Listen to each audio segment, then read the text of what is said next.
कराची का मसरूफ तरीन कारोबारी मरकज गुल प्लाजा अब माजी का किस्सा बन गया। वो प्लाजा जहां कभी कारोबारी जिंदगी दौड़ती थी, भागती थी, वहां अब भी दबे दबे शोले बुलंद होते हैं। इमारत जलकर गिर चुकी है, दसियों अफराद जान से जा चुके हैं, दर्जनों का अब भी कोई पता नहीं, अरबों रुपए राख हो गए। आतिशज़दगी, हादसा, तखरीबकारी, तरह तरह की बातें, लेकिन हकीकत ये कि सब कुछ बर्बाद हो गया। इस वाक़ये ने बहुत सी हकीकतें खोल कर बयान कर दी। गुल प्लाजा जलने की शक्ल में कराची में एक कर्बनाक तारीख रकम हो रही थी और उस वक्त बाबाए कराची यानी मेयर कराची इस्लामाबाद में chairman Peoples Party Bilawal Bhutto की जानिब से दिए गए पुरतकल्लुफ इशाइये में मसरूफ थे।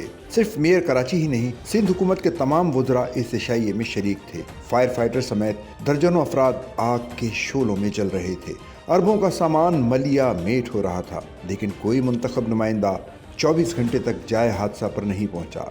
लापता होने वाले अफराद के अहले खाना दीवानावार अपने प्यारों को ढूंढ रहे थे। बात सिर्फ जिम्मेदारों की बेहिसी की ही नहीं, ये वाकया और भी बहुत से सवालात छोड़ गया है। सवाल ये है कि गुल प्लाजा की इमारत में सेफ्टी गेट क्यों नहीं थे? इसका जिम्मेदार कौन है? इमारतों की तामीर के वक्त हिफाजती इकदामात, fire alarm system, emergency exit, fire fighting आलात और हंगामी सूरत हाल से निमटने के मुकम्मल इंतजाम करना मुतल्लिका महकमों की बुनियादी जिम्मेदारी होती है। मगर गुल प्लाजा में इन हिफाजती इकदामात का फुकदान वाज़ेह तौर पर सामने आया। ये सूरत हाल इस बात का सबूत है कि मुतल्लिका महकमों ने अपनी जिम्मेदारियां अदा नहीं की। ये कोई पहला वाकया नहीं, इससे कबल भी शहर में इस नौइयत के कई सानहात रोनुमा हो चुके हैं। हर बार इंक्वायरियां बनती हैं, कमेटियां तश्कील दी जाती हैं, मगर अफसोसनाक अमर यह है कि इन इंक्वायरियों का नतीजा हमेशा सिफर निकलता है। ना किसी को सजा मिलती है और ना ही आइंदा के लिए कोई मौसर हिकमत अमली सामने आती है। 2023 में इमारतों की सेफ्टी के हवाले से एक कमेटी बनाई गई, जिसने रिपोर्ट में वाज़ेह किया था कि शहर में 70% शॉपिंग मॉल्स इमारतों में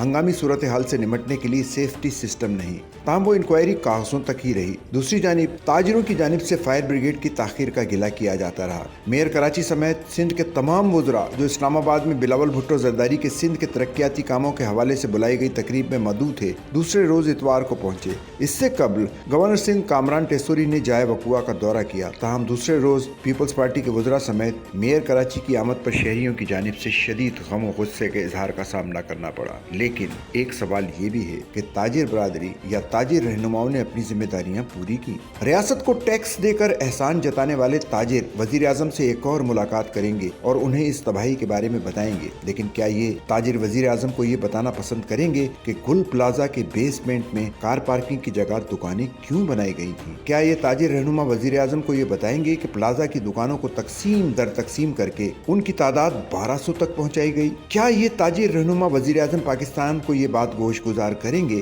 कि मार्केट इंतजामिया माहाना 5000 से 50,000 रुपए मेंटेनेंस के नाम पर वसूल करती थी, लेकिन मार्केट में बिजली की ओपन वायरिंग को कभी ठीक नहीं किया गया? क्या ताजिर रहनुमा वजीर आजम को इस बिल्डर का नाम बताएंगे जिसने राशिद मिन्हास रोड पर अपने रिहायशी प्रोजेक्ट की बेसमेंट का सौदा करके करोड़ों रुपए कमाए और खरीदने वाला ताजिर वहां अपना स्टोर चलाकर माहाना करोड़ों रुपए का मुनाफा कमा रहा है? क्या ये ताजिर वजीर आजम को ये बताने की जिसारत करेंगे सदर की इलेक्ट्रॉनिक मार्केट का हाल भी गुल प्लाजा से ज्यादा बदतर है? ये ऐसे सवालात हैं जिनके ठंडे दिल से जवाबात देने चाहिए। बेशक हुकूमती इंतजामी इदारे भी इस सानहे के जिम्मेदार हैं, लेकिन क्या ताजिर रहनुमाओं को अपने गिरेबानों में नहीं झांकना चाहिए कि इन्होंने पैसे की अंधी दौड़ में शामिल होकर खुद भी तबाही का सामान किया और खुद भी एक हद तक इस सानहे के जिम्मेदार हैं।